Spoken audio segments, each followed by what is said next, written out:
Dalam permainan catur, tidak selamanya kita selalu berada dalam posisi menyerang. Terkadang kita harus berada pada posisi bertahan yang mengharuskan kita untuk menyelamatkan raja ke posisi yang lebih aman.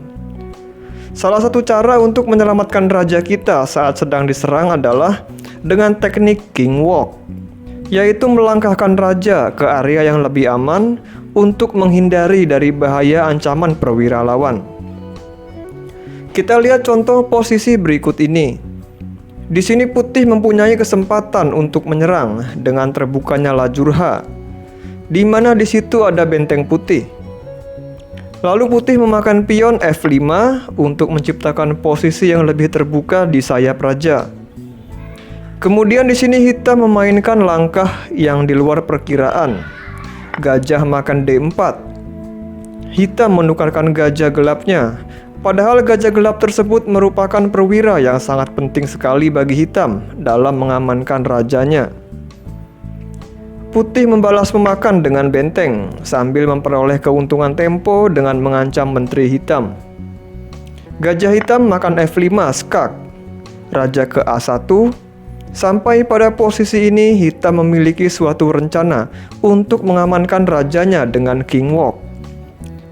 Dengan sudah tidak adanya gajah fianchetto hitam yang telah ditukarkan tadi, maka hitam berencana mengamankan rajanya dengan berjalan ke arah tengah untuk berlindung ke petak yang terjaga oleh pion-pionnya. Dan nantinya hitam akan menyerang dengan ancaman benteng ke C2. Jika putih menggeser bentengnya ke H4, maka hitam tanpa menunda lagi akan langsung memindahkan rajanya. Dan tidak ada cara bagi putih untuk menahan raja hitam pada sayap raja.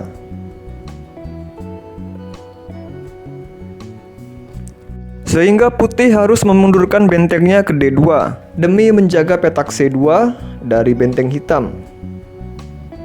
Hitam memajukan benteng ke C6 dan akan melancarkan sebuah taktik dengan menteri makan pion B3. Dan jika pion makan menteri, benteng hitam ke A6 skakmat. Setelah gajah putih ke D4, raja hitam ke F7 untuk melanjutkan perjalanannya ke E6 dan D7. Jika putih memainkan benteng ke E2 untuk menghalangi jalan dari raja hitam, hitam akan mendorong pionnya maju. Sekalipun putih menskak raja hitam dengan benteng H7, raja hitam akan tetap berada pada tempat yang aman di E6. Maka langkah putih tersebut akan sia-sia. Putih memundurkan gajah ke C3 untuk menutup lajur C dan menempatkan gajahnya untuk membantu raja putih dalam bertahan. Lalu bagaimana jika menteri hitam memakan pion B3? Jika putih langsung memakan menteri dengan pionnya, tentu saja akan diikuti benteng A6.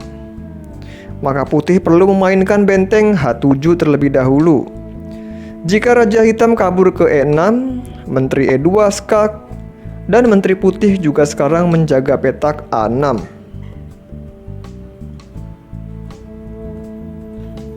Dalam permainan, raja hitam segera ke E6, pion F4, benteng A6. Serangan hitam sangatlah berbahaya. Dia mengancam menteri makan pion B3, atau mungkin benteng makan A2 dengan sebuah taktik decoy.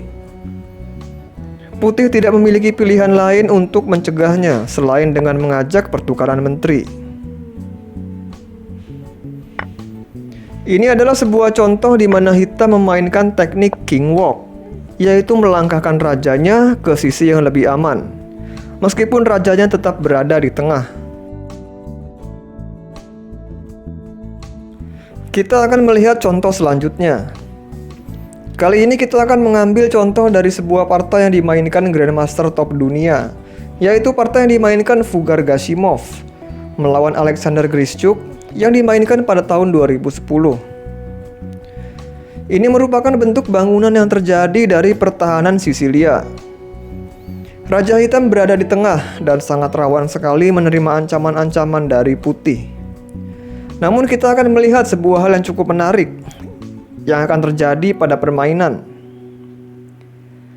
Kuda hitam tidak boleh memakan benteng putih di D1, karena jika dilakukan, gajah makan gajah dan Menteri Putih mengancam ke F7, dan ini sangatlah berbahaya bagi hitam. Namun hitam memiliki sebuah ide yang cemerlang dalam menyelamatkan rajanya dari ancaman menteri atau benteng putih ke F7, yaitu dengan menteri D5.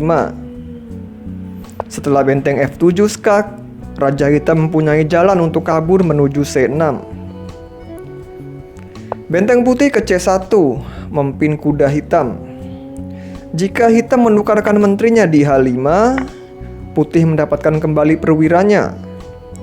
Dan meskipun putih kalah dalam jumlah pion, putih memiliki perwira-perwira yang pergerakannya lebih aktif. Sedangkan perwira-perwira hitam masih banyak yang belum bergerak dari baris ke-8.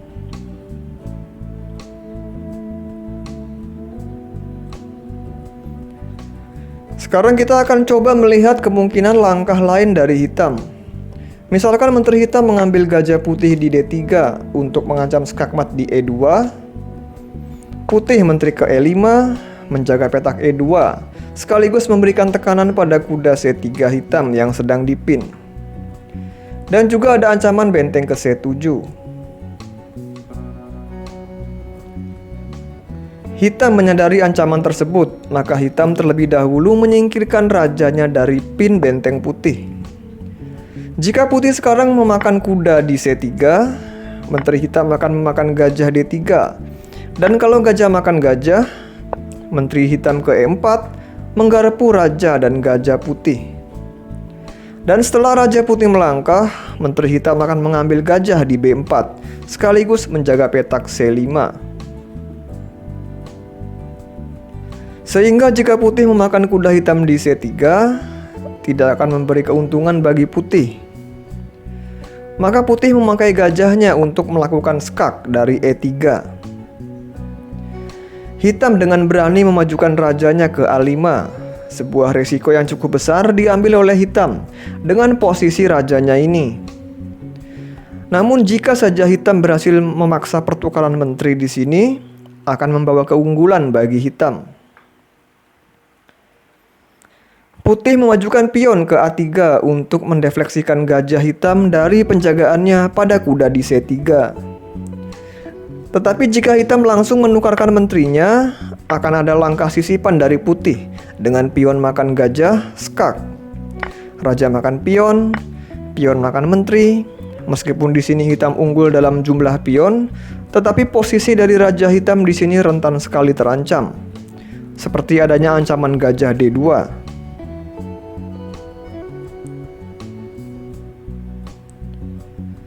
Dalam permainan aslinya, hitam memainkan sebuah langkah yang fantastis. Coba temukan kira-kira langkah apa yang akan dimainkan hitam di sini.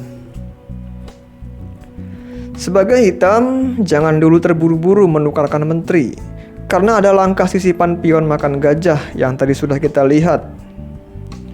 Sehingga hitam kembali menjalankan rajanya maju ke A4 untuk menghindari skak jika pion putih memakan gajah.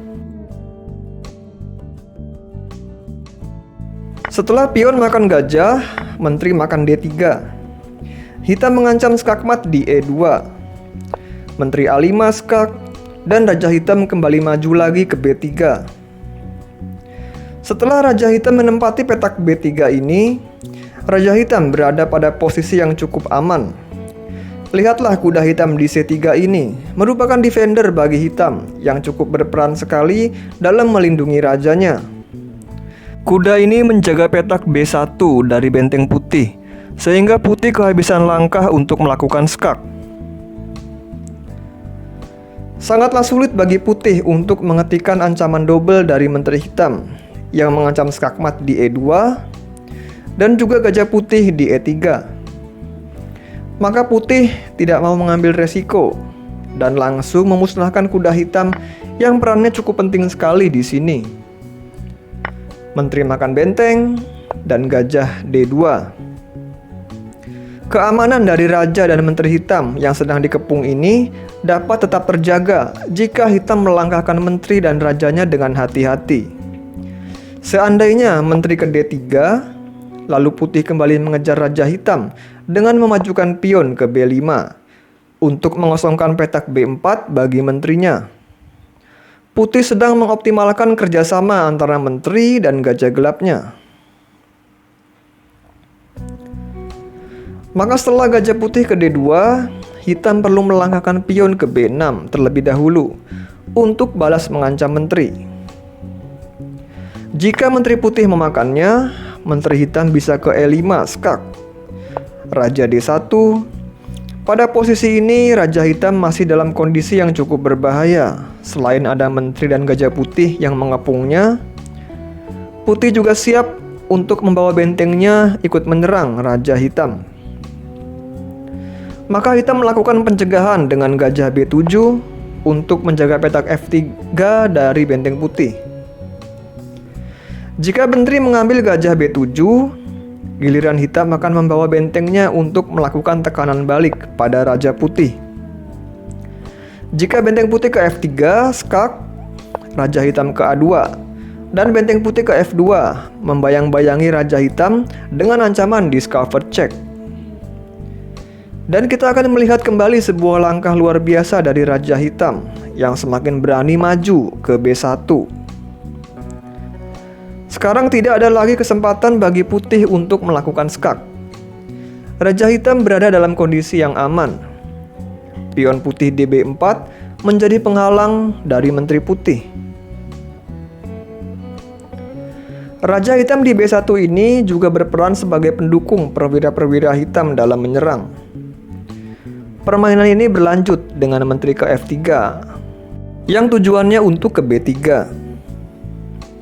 Hitam tidak takut dengan ancaman itu, dan justru hitam semakin berani melakukan serangan balik dengan benteng A ke C8, membawa bentengnya yang satu lagi untuk mengancam skakmat ke C1. Menteri putih ke B3 skak, ditutup menteri hitam, dan setelah menteri ditukar, sampai di sini putih menyerah karena adanya ancaman benteng ke C2.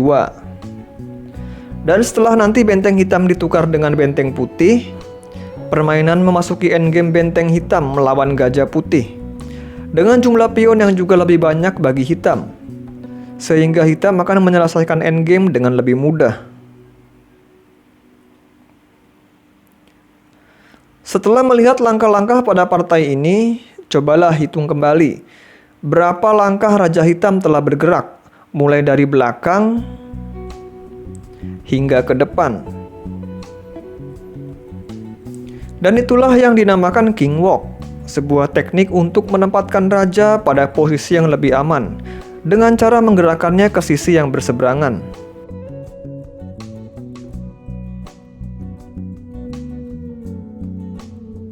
Sekarang kita akan melihat contoh selanjutnya. Pada posisi ini, kita tidak akan melihat langkah king walk dari raja, tetapi kita akan belajar bagaimana prinsip dasar dalam mengamankan raja pada posisi bertahan. Ini adalah partai yang dimainkan Jan Krzysztof Duda melawan Vladislav Artemiev pada turnamen Tata Steel Masters tahun 2020. Ini merupakan posisi yang cukup seru untuk dilihat kelanjutannya, di mana perwira-perwira putih maupun hitam masih berada di atas papan. Putih memulai serangan dengan gajah H6, sebuah langkah yang cukup tajam.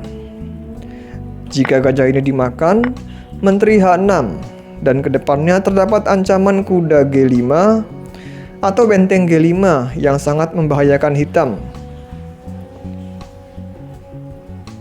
Sehingga tidak disarankan untuk hitam memakan gajah tersebut. Ancaman dari putih di sini adalah menteri ke G5 dan menekan pion G7 hitam. Hitam membawa kudanya ke E7 untuk ikut membantu bertahan. Putih memainkan kuda E4 untuk memusnahkan kuda hitam di F6 yang menjadi defender yang sangat penting sekali bagi hitam. Jika kuda makan kuda, putih akan ikut serta membawa bentengnya ikut dalam serangan.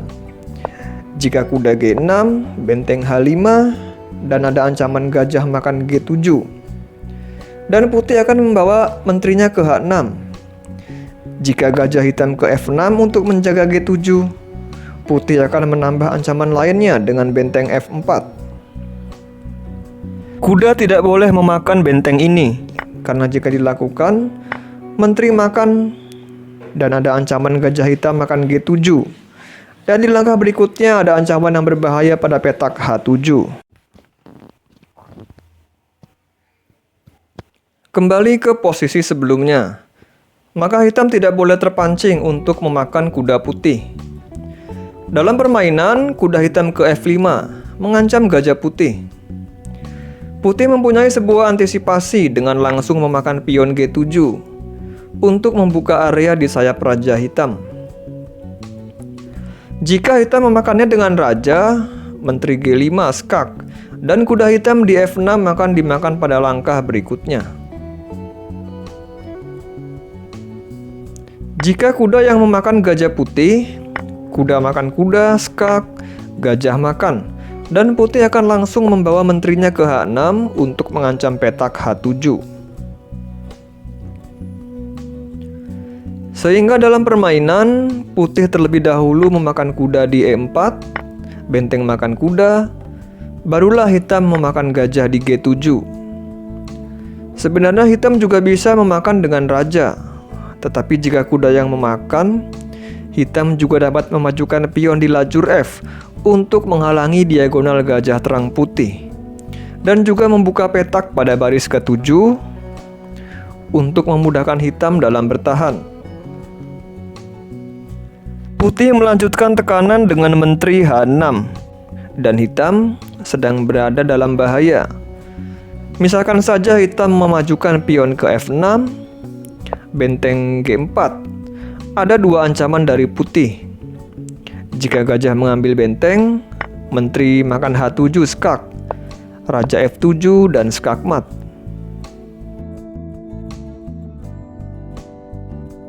Di sini langkah terbaik hitam dalam bertahan adalah pion F5. Tetapi serangan putih masih terus berlanjut. Benteng G4, sebuah langkah dengan kalkulasi yang sangat tajam dari seorang grandmaster. Ancaman skakmat dari putih, petak G7. Pada permainan, hitam tidak memakan benteng G4 putih. Tetapi, apa yang terjadi jika benteng ini dimakan? Mungkin menteri makan H7, raja F7, gajah G6 skak. Jika raja ke F6, kuda putih ke G5 dengan ancaman kuda ke E4. Misalkan menteri putih diserang, kuda E4, dan akan berakhir dengan skak mat.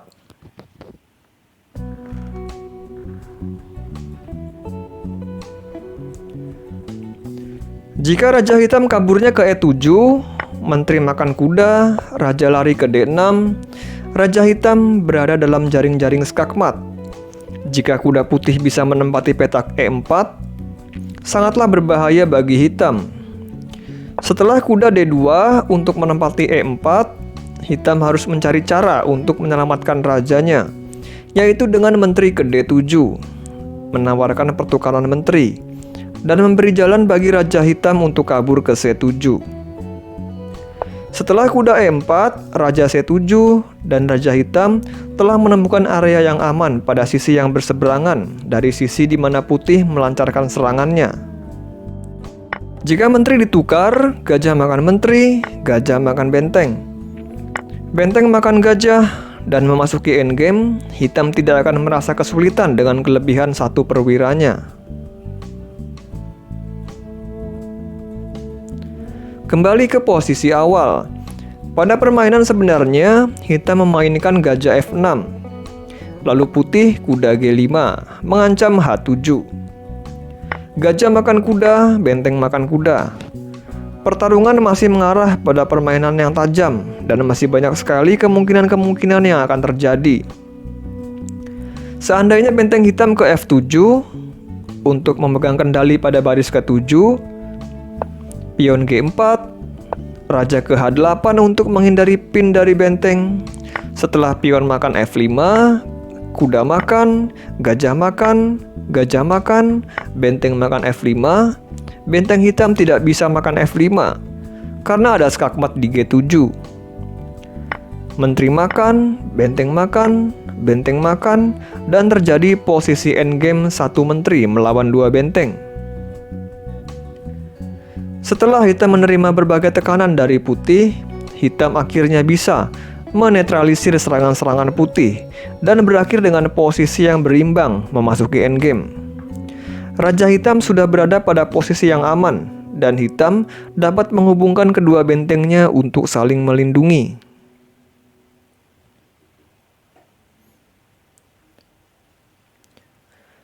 Meskipun pada permainan aslinya tadi, hitam tidak memainkan langkah-langkah tersebut, namun apa yang tadi kita bahas merupakan sebuah contoh dari sebuah cara untuk mengamankan raja dari tekanan-tekanan lawan. Prinsip yang paling penting dalam bertahan adalah, bagi pihak yang bertahan, dalam hal ini hitam, harus berusaha menukarkan perwira-perwira sebanyak mungkin. Terutama perwira-perwira lawan yang sangat aktif dalam memberi ancaman.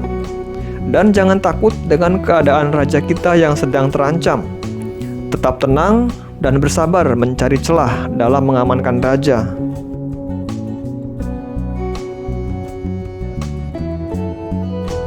Sekian pembahasan pada video ini, semoga memberikan manfaat bagi kita semua. Jika kalian menyukai pembahasan dan analisis pada video ini, silakan like video ini dan subscribe juga channel Sahabat Catur agar channel kami dapat lebih berkembang dan bermanfaat bagi seluruh penggemar catur di Indonesia. Terima kasih telah menyaksikan dan sampai jumpa.